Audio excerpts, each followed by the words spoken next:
নাসিরউদ্দিন পাটোয়ারির মতো জামাত ইসলামী কঠিন ঘোষণা দিচ্ছে।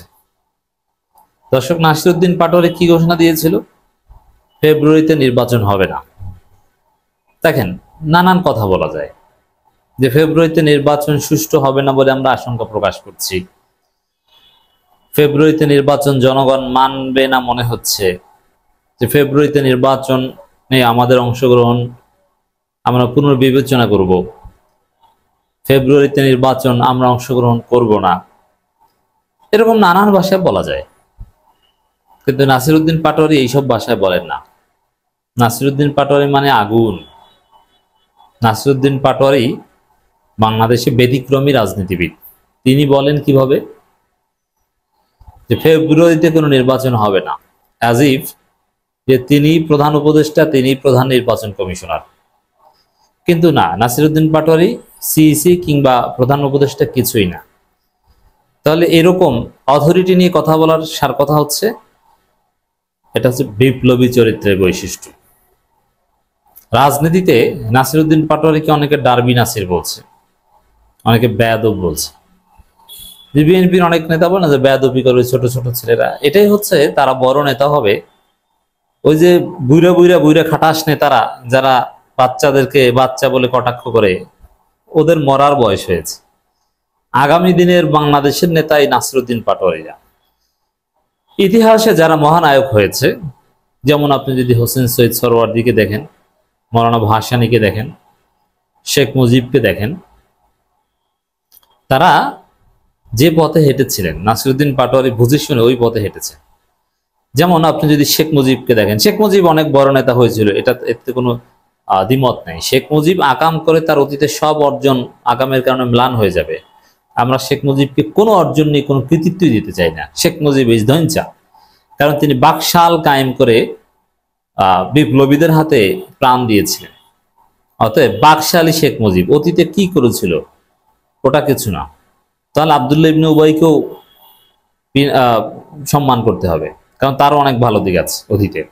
আবার পিনাকি ভট্টাচার্য প্রমাণ করে দেখিয়েছেন যে মীর জাফর ঘৃণিত না, মীর জাফরের অনেক অবদান আছে বর্গীদের বিরুদ্ধে আন্দোলনে ইত্যাদি ইত্যাদি, তরুণ সেনাপতি।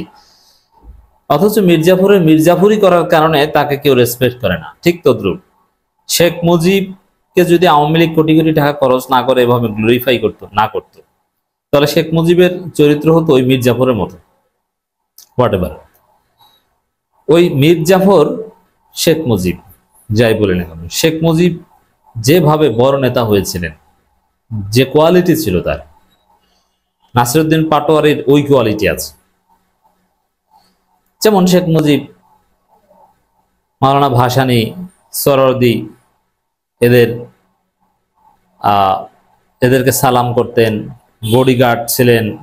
পিনাকি ভট্টাচার্য বলে না সরওয়ার্দীর বডিগার্ড, দেখলে পা জড়িয়ে ধরতেন, স্যার স্যার হুজুর হুজুর বলতেন। আবার সেই শেখ মুজিবেই ভাসানীর উপর হামলা করতো, সরওয়ার্দীকে পেটাতো এবং বেয়াদবি কথাবার্তা বলতো, র্যাকলেস কথাবার্তা বলতো, বেপরোয়া কথাবার্তা বলতো শেখ মুজিবের মতো। শেখ মুজিব তো এই নাসিরউদ্দিন পাটোয়ারি কিন্তু ওই থিওরিতে আছে। তিনি যেটা বলছেন পুরোপুরি ঠিক।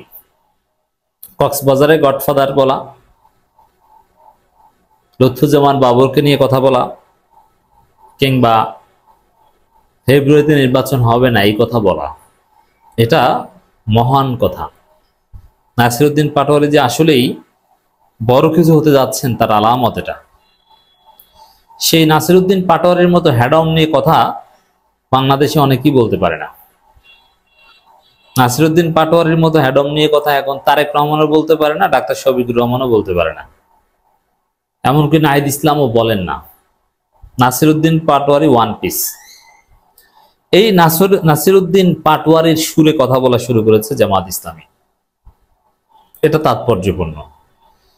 জামাত বলছে পিয়ার পদ্ধতিতে নির্বাচন না হলে সেই নির্বাচন জনগণ মানবে না। জামাতের সেক্রেটারি জেনারেল অধ্যাপক মিয়া গোলাম পরোয়ার। On the other hand, Jamaat Islami Shafiqul Islam Masud বলছেন আমরা নির্বাচন হতেই দিব না, মানে এইটা না করা হলে নির্বাচন হতেই দিব না। আমরা নির্বাচনে অংশগ্রহণ করবো না, তা আমরা হতেই দিব না। ওই নাসিরউদ্দিন পাটোয়ারির কথা, জামাতের সেক্রেটারির কথা, ডক্টর শফিকুল ইসলাম মাসুদের কথা একই সুরে। অতএব নাসিরউদ্দিন পাটোয়ারির সুরের সাথে, ঘাটতারা সুরের সাথে হাজারো সুর যখন মিলে যায়, হুজুর জামাত ইসলামী সুর যখন মিলে যায়, তখন বুঝতে হবে যে সেই নির্বাচন আয়োজন করার সাধ্য বাংলাদেশে কারো নাই। তো জামাত ক্ষমতার জন্য রেডি। হ্যাঁ, জামাত শুড গেট রেডি। স্বপ্ন বড় করুন যে বিএনপি ক্ষমতায় আসবে, কারচুপির বন্দোবস্ত হয়ে গেছে। না, সুষ্ঠু নির্বাচন হবে, 2 বছর পর হোক আর 6 মাস পর হোক। সেই ভোটে জনগণের আস্থা জামাতের দিকে আসবে, এনসিপি জামাত চরমনের জোটের দিকে আসবে, বিএনপিকে মানুষ বর্জন করবে। বিএনপি ক্ষমতা আসার আগেই জয় বাংলা।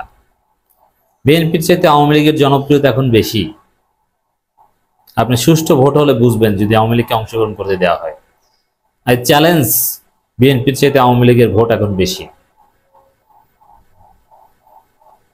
ভোট কিছুদিন পর বেশি হবে সবচাইতে জামাত ইসলামের। কিন্তু জামাতকে নিয়ে আমার যে শঙ্কা সেটা হচ্ছে জামাত নেতাদের দক্ষতার অভাব, জামাতের যোগ্য নেতা নেই। কারণ জনগণের যে এই সমর্থন, এই সমর্থনটা ব্যালট বক্স পর্যন্ত নিয়ে আসার একটা প্রক্রিয়া আছে। এই প্রক্রিয়াটায় জামাত ওইরকম যোগ্য নেতা নেই। আছে নূর মোহাম্মদ আবু তাহের বা উত্তরাঞ্চলে বগুড়া বিভিন্ন জায়গায় অনেক নেতা আছে, তারা পারবে। কারণ বাংলাদেশের রাজনীতি তো ওভারনাইট পরিবর্তন হবে না। আপনার ভোটারদের ভোট কেন্দ্রে আনতে হবে ভয় ভীতি ওভারলুক করে, ওভারকাম করে। এই জায়গাটায় জামাতের ব্যর্থতা। তো দর্শক, জামাত ক্ষমতায় আসবে, সুষ্ঠু নির্বাচন বানচাল হবে, কারচুপি নির্বাচন বানচাল হবে, সুষ্ঠু নির্বাচন হবে বাংলাদেশে। জামাত আঙ্গুল বাঁকা করেছে। পিয়ার পদ্ধতিতে নির্বাচন না হলে জনগণ মানবে না। তাই পিয়ার পদ্ধতি এটা যে অনেক গভীরে চলে গেছে এটা বিএনপি টের পেয়েছে। এখন বিএনপির কেউ কেউ বলছে যে গণভোটে যদি পিয়ার আসে তাহলে ঠিক আছে, পিয়ার পদ্ধতি হতেই হবে। কারণ নতুন বাংলাদেশে এবার যেভাবে এই দাবি পপুলারাইজ করা হচ্ছে, যেভাবে এই দাবির পক্ষে জনমত গড়ে উঠেছে, যেভাবে 71% মানুষ পিয়ার চায় বলা হচ্ছে, 71%, 1971 আবার এখানে 71%। 71 শব্দটা বাংলাদেশের জন্য এক্সেপশনাল। ওই 71% জরিপে উঠে এসেছে, বুঝতে হবে যে এটা নিয়ে 71-এর মতো সফলতা আসবে। জামাতের সেক্রেটারি জেনারেল মিয়া গোলাম পরোয়ার বলেছেন, অন্তর্বর্তী সরকার ইতিমধ্যে জাতীয় নির্বাচন অনুষ্ঠানের ঘোষণা দিয়েছে। আমরা স্পষ্ট করে ঐক্যমত কমিশনকে বলেছি, নির্বাচন আগে অবশ্যই রাষ্ট্র কাঠামো সংস্কার, হাজার হাজার ছাত্র জনতার হত্যার বিচার ও আনুপাতিক হারে অর্থাৎ পিয়ার পদ্ধতিতে নির্বাচন ব্যবস্থা দিতে হবে, অন্যথায় নির্বাচন হলে জনগণ তা মেনে নেবে না। নাসিরউদ্দিন পাটোয়ারির মতোই স্পষ্ট কথা, নির্বাচন হবে না, নির্বাচন জনগণ মেনে নেবে না। জামাত ক্ষমতায় আসবে পিয়ার পদ্ধতির মাধ্যমে।